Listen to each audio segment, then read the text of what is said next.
Hey guys, Dylan from Noble Records coming at you with another video. Today we're doing a top 15 favorite audiophile records in my collection. I've been collecting records since I was 10, and I got my first sound system when I was 10, so I've always upgraded and upgraded and upgraded, and I'm at the point now where I'm pretty happy with what I have. It's not the best sound system in the world, but it is really good for me. I feel like I'm blessed to have it. I will show you kind of what I'm working with here in a minute. But I want to show you the top 15 audiophile records in my collection. I started off the top 10, and then there's too many to choose from, so I bumped it up 15. But before we get started, if you haven't already, hit that subscribe button, hit the like button, leave me a comment. We'd love to engage with you guys. And if you have Instagram, follow us at Noble Records. We have a record store in Matthews, North Carolina, where we buy big collections, recommend records. We do exclusive pressings, all that stuff. So make sure you stay connected. We love to meet new people and get engaged with y'all. Before I forget, here's my setup so you can kind of just see how I'm listening to these things. All right, guys, so this is the sound system that I'm working with. This is just currently listening to Steven Wilson record, which is amazing. So this is a Basis 2000 with a Vector tone arm and Benz SM cartridge, which sounds incredible.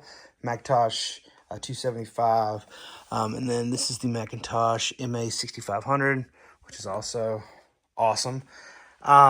These are just light boxes. They kind of display light when you play records. They're pretty cool. If you follow me on Instagram, I always post about them. These are my clips horns, which amazing. This is my holy moly wall that's in my house. Just got all my favorite records on it. My other clips horn over there.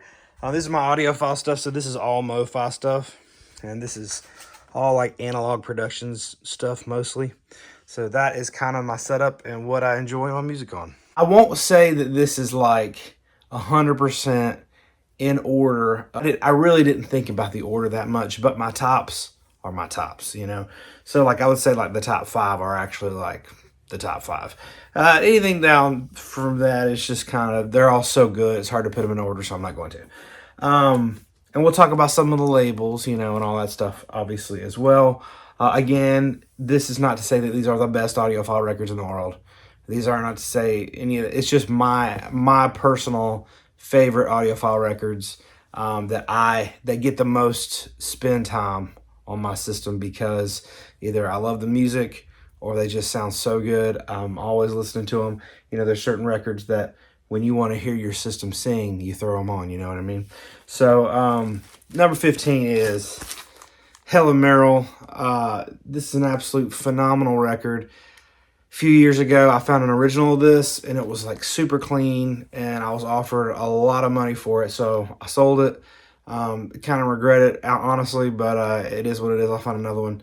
This is an amazing. I mean, this sounds better than the original for sure. Analog Productions. You're gonna see a lot of Analog Productions in this video. Huge shout out to Analog Productions, Acoustic Sounds. Check them. I think that they are the best audiophile label in the game right now. Just doing some absolutely amazing things. Anything from Analog Productions sounds incredible on any system. I mean, they're phenomenal, but this is a really good sounding record. Female vocal, absolutely gorgeous. I love this record so much. But yeah, it's one of my absolute favorites. Next is Ryan Adams, Love as Hell. You know, we'll get right to it.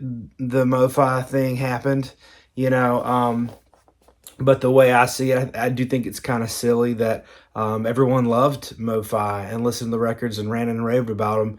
And then when they found out there was a digital step on some of the releases, everyone hated them. It's just kind of funny to me that we didn't notice before that.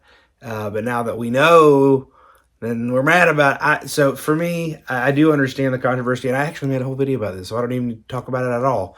I still like what I like, and still certain records sound amazing to me. No matter how you got them, they sound incredible. And so that's just kind of my whole stance on the whole thing. Like, you know, we weren't complaining about it until we knew. And anyways, this is a fantastic sounding record. Love as Hell. You know, Dom is a good friend of mine that he's on some of my videos. he came over and like right when I got my system set up and put together, and we put this on, and it was just like, I mean, I remember we were both laughing because we both just had goosebumps. Absolutely fantastic record. Was it the Shadowlands? That song on this system is just mind blowing. Great record, anyways, but really good sound pressing of that. Next is the MoFi of Goodbye Yellow Brick Road. I do think this is all analog. I can't remember. I haven't looked any of it up. I'm not sure. I don't really care. This one is absolutely amazing. I had this record when I was a kid, and the real common records that you see all the time that don't really grab you when you're young. Sometimes you kind of forget about them. And recently I bought a collection of audiophile stuff. This was in there, and I was like, man, I've not ever seen that MoFi like in a collection or anything. It's just kind of rare. So I was like, let me throw it on, and it sounds amazing. And it really made me fall in love with this record again as an adult. I heard things I didn't hear before, and that's what's really great about a good audiophile record is, a lot of people, they criticize audiophile people and collectors and stuff like that, which I don't even really consider myself an audiophile, but I get it that they are more into like how it sounds. Some of them are more into how it sounds than the actual music itself. What I love about a great audiophile record is that it will make you hear a record in a different way, or make you hear things that make you appreciate that album even more, because whoever recorded that album put it in there for you to realize it. So anyways, love this record. It really ignited my flame for that album again. This is another one. This is one I had been looking for a really long time, and I found a couple years ago in a storage unit of all things. Fantastic. Cries of Stills, Nash and Young, Deja Vu. I listened to this album so much from the time I was a kid to now, and it's just an amazing record anyways. This is a really good sounding, I would say probably the best sounding pressing of this record that I've ever heard anyways. Absolutely incredible.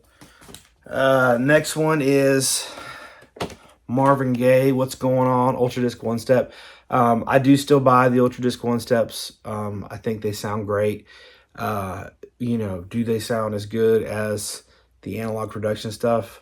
Probably not, but this album is absolutely incredible. And it was one of those that I had heard it when I was young, and throughout the years I'd had copies, and I really enjoyed it. But I really kind of started falling in love with soul and stuff right around the time that this came out. Because I was a rock guy forever. And then when this came out and I got it, it absolutely blew my mind. I'd never heard it like that before. It meant so much to me. I went on a deep dive, started doing research about it, and it's just amazing. His story at this point in his life, before he had done all the more soul, cookie cutter type of stuff. And then when Tammy Terrell died, which was kind of one of the biggest parts of his life and his music career, he kind of took some time off, and he just came back as himself. He just and that comes through in the recording so much. You hear all those little intricacies in this session. It's amazing. So anyways, great record. John Lee Hooker, Serve You Right to Suffer. One of my absolute favorite blues records. And my gosh, it's amazing. This analog productions, 45 RPM, double LP. I'm telling you guys, like, I know I say it all the time, but money does not buy better audiophile records than analog productions. For the money, I know that sometimes people are like, I don't want to pay $40 for a record, or $60 for a record or whatever. Like, I think like still their single LPs are 40 and their double LPs are 60. And this is the best high quality that you can buy. And then like people complain about it. And then when they sell out, they'll be on the aftermarket for $200 like months later. And it's because the quality is impeccable. And, people pay more for MoFi. MoFi stuff is like way more expensive sometimes. And these records, you could just tell that they put their heart and soul in it. They're so concerned and they focus on the little details, and it's so important to them that they deliver you a good product. There's not a lot of companies out there like that now. And so there's a lot of things that are in print. and things come back into print. They try to keep really good stuff. So it's just, I mean, they haven't asked me to endorse them or anything like this, but I'm always on the Acoustic Sounds website looking for stuff. You know, obviously look there before you go to the aftermarket, because sometimes things on the website will be, you know, regular $40 or $60, and then you go on Discogs and people have them for $150, and they're still selling because the people don't ever look on their website, but they're always restocking stuff. Anyways, this is a fantastic sound and blues record. It's so quiet when it needs to be quiet and loud. You know, you guys know how it is. The quieter the vinyl is. So, you know, when I say that, I mean when the record's in the groove, sometimes you can hear that record in the groove and then the music's in the background. But this, you can't even hear that, the scrape of the needle going through the groove. It's just so quiet, so great. And this is an absolutely amazing blues record, and you feel like you are in the room with him. It's so good, man. Love it. This is the Music Matters SRX. This is Soul Station. This is my favorite jazz record of all time. I do have an original, and it sounds amazing, but this one sounds better. And on my system, it sounds incredible. So what SRX is, I was talking before. It's like a super vinyl. Like the vinyl itself is made up of. They have this formula of vinyl that is quiet, and the most quiet sounding vinyl in the world supposedly. But the way that it comes across on a really good system, like if you turn it up and you can hear almost every record has it, just a little bit of hiss of that needle dragging through that groove. On a lot of these, like the Analog Productions, they do some, like their UHQRs, which I'm going to show some of those here in a second, and these SRX, they really specialize in pulling that hiss, the hiss out, because of the material that actual record is made out of. Just specializes in being the purest form of vinyl, all that stuff. But I'll just show you this SRX. You can't see it, but if you could, well, no, you can't. Oh yeah, you can. See, you can see through that record. You can see the records behind me. There I am. It's a little bit transparent, and that is because the purest form of vinyl is transparent. And I'll show you on the UHQRs as well. A lot of people say, color vinyl sounds terrible. Well, sometimes it does and sometimes it don't. It depends on what the actual material is made out of. A lot of times it's just cheap plastic if it's like a cheaper pressing. But when the Audiophile records, one of the methods they use to make them sound better and pull out some of that extra background noise is a pure form of vinyl. These SRX are the most, they sound amazing. They're so quiet, so incredible, and to hear your favorite record that way is amazing. Now these are, I'm going to show 3 back-to-back UHQRs. I think, in my opinion, which take it or leave it, like I said, I'm not the biggest audiophile in the world, but the UHQRs, I think they sound better than anything else available, in my opinion. They just did this Bob Marley and the Wailers Exodus, and I'll show you kind of when you get a UHQR what they look like. It's a box set, you know, it comes out, and basically they modeled it after the old classical box sets. So you get a jacket, and this is like such detail, you know, everything's, it's got the raised text and everything, it's textured, it's absolutely tip-top quality. Like you can see right there, like that's textured, these lines up here textured, amazing. And then, you know, you have in there, this is a booklet, it's got pictures of Bob Marley and like a write-up and everything. And then you have, like, it just kind of explains what a UHQR is. And then you have the record itself, and I will show you. So it is absolute pure vinyl, and pure vinyl is this color.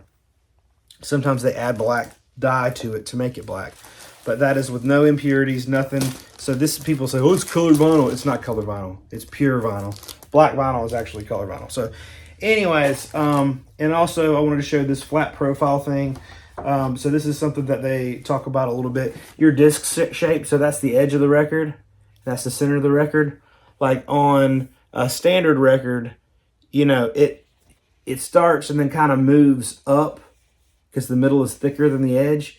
And on these, they make it a flat profile to where it skates across absolutely flat. So there's no extra resistance on your needle, which factors into how quiet the vinyl is. So you can actually hear the music more better. Yeah, so again, I'm explaining these things in layman's terms because I hate to get into the audiophile weeds, but reggae sounds so good on a good system, and this is an audiophile pressing. The UHQRs, I'm telling you, unreal sounding records. The next one is Jimi Hendrix Access Bold as Love UHQR. It's packaged the same way. I'm not going to pull it all out. This is the first UHQR I got to really experience. This is number one. It's the first UHQR that Analog Productions did. Now, there was a UHQR line that MoFi did back in the day. It stands for Ultra High Quality Record. But they're different, but still, you know, they both have the same goal to make an ultra high quality record. This one, the stereo, and you know, I'm just giving you a hot take here. There's a stereo and a mono version of this. These are like, I don't know, $300-$400 now. I can't remember. I don't care. But the monos go for way more because the monos are more limited. I don't really know why you'd want to hear this record in mono when you could hear it in stereo. The stereo panning is absolutely bananas. It sounds so freaking good. Like if you have a really good system set up really nice, and to hear the sound bounce off your speakers and hear it in the room, I mean, it's amazing. It sounds like you're freaking in space. It's insane. But when I heard this on my system, and the system I had then when this first came out wasn't even that good. This system is way better. And when I hear it now, it's just like, oh my gosh, it's mind-blowing. And again, it's one of those, makes you appreciate the record more because you just hear, like, man, what did they have to do in the studio to get it to do this? You know? And another one is the Miles Davis Kinda Blue UHQR. When I got this, like, it's one of those times where I put on a record and it sounds so good I almost cried. It's just, I'd heard this record a million times. There's so many different audiophile pressings of it. Previous to this, I had the MoFi box set of it, and I loved it. I thought it sounded great. When I got this, literally sold my MoFi one the next day. This one is so good. I will never listen to another copy of this record, original, anything, because the sound of this is absolutely, I cannot imagine a record sounding better than this. Not only is it one of the best records of all time, not only, you know, is it just an absolute jazz masterpiece, but the quality recording is just out of this world. It's amazing. So those are UHQRs. I am a big fan of the UHQRs. I said it, I think, already, and I will say it again. I believe UHQRs are the best sounding records on the market today, and you should buy them all if you can. So we got 1, 2, 3, 4, 5 records left, and they're my top 5. So number 5 is Herbie Hancock Headhunters. This is the 45 RPM version, Analog Productions. These might still be in print, I'm not sure. These are absolutely incredible. This sounds amazing. One of the best jazz funk records of all time. And this is so high up on the list because I actually just listen to this record a lot. I listen to it all the time. If I want to hear my system really sing, this is the one. This is one of the tip top ones I grab. I listen to it so much, love it. And that's really the best way to judge how much how good a record is how often you actually pull it out and listen to it. Another one is this Herbie Hancock Maiden Voyage SRX. I showed you the SRX at Soul Station. I don't have an original of this. I will at some point, I'm sure. But this SRX sounds so good. I love to put this on. It sounds incredible. It's just an absolutely beautiful sounding record. That's number 4. Number 3 is... Now, part of the reason this is one of my top ones, and I listen to it all the time, is because it's the only way you can listen to it on vinyl. And that is the original master recording, the MoFi of Alison Krauss and Union Station Live. This is one of my favorite albums of all time. It is absolutely amazing live performance. It is, it's bluegrass. if you've never heard this, even if you don't like bluegrass, this is an absolute masterpiece. Alison Krauss is incredible. Union Station is incredible. Man of Constant Sorrow is probably the most notable song on here. But that first side, that's unbeatable. The first side of this record is unbeatable. It's a 3 LP set. It only ever came out like this. I really wish that they would reissue it just because people would buy the heck out of it. These are like $500 or $600 now. They're super rare. But I listen to this a lot just because it is such a beautiful record. It sounds incredible. Love it. Number 2. You guys are a lot of people will think I'm an idiot. And I don't care. I'm at the point in my life where I just don't care. I'm being honest. This is probably the record I listen to, like audiophile record I pull out most often just because of the way it makes me feel when I put it on. And that's what matters. This is Ted Nugent self-titled. Now, I'm not a huge fan of all the Ted Nugent records. This record is amazing. And I know that he is a really controversial figure. We're not going to talk about it either way. He's an incredible guitar player. I had looked for a clean copy of the self-titled record forever. I'm convinced they don't exist. Like, they're just hard to find clean. But just that first track, Stranglehold, to put it on and hear it that way is amazing anyways. Just to hear it on vinyl, to hear is such a powerful record. I think that Stranglehold is one of the, I think it's one of the best, if not the best riffs in rock and roll history. Like I said, I am not the biggest Ted Nugent fan or anything like that, but this record's amazing. If this record was some underground psych or hard rock record that no one had ever heard of, it would be worth $2,000. But because everybody has this charged opinion of Ted Nugent, his records are kind of tossed to the side. Analog Productions put this out when I heard about them putting it out, and I got an Analog Productions pressing and I put it on. I'm telling you, if you're in my room with my system and when I crank this up, the Stranglehold up, it is just mind-blowing. It sounds so freaking good. When I want to get my blood pumping, when I want to get into it, Stranglehold on this system is otherworldly. It's amazing. And the whole rest of the records are really good too. But Stranglehold, I'm telling you, when I pop that on, put it on, my system sounds so good. When I do it, and it gets my blood pumping. It's amazing. Like last night, I put it on. I was cleaning up out here, and I put on Stranglehold, and my wife knows, like, oh, here we go. The house is about to shake, And I put a Stranglehold and just crank it, and my kids are like, and my wife's even dancing. Like, everybody loves it. It's as far as like favorites, it sounds amazing. It sounds unreal, but it's just like my number 2 favorite. If you know me, you know what my number 1 favorite is. I gotta go get it. I couldn't stick it in this deck. Hold on. So the number 1, this may be cheating, but is my Classic Records Zeppelin Road Case. I've showed it before. It is heavy. It's 48 pounds. So I believe, if I remember correctly, it's 44 discs. And, you guys know I'm a Zeppelin collector. I'm a Zeppelin fanatic. Love Zeppelin, always have. This is the holy grail of Zeppelin box sets, I would say. There's a couple other ones, but I'm just saying, like, if you want to hear the best possible Zeppelin records, first of all, Classic Records are the go-to ones, with the exception of if you can find a really clean Zeppelin 2 RL.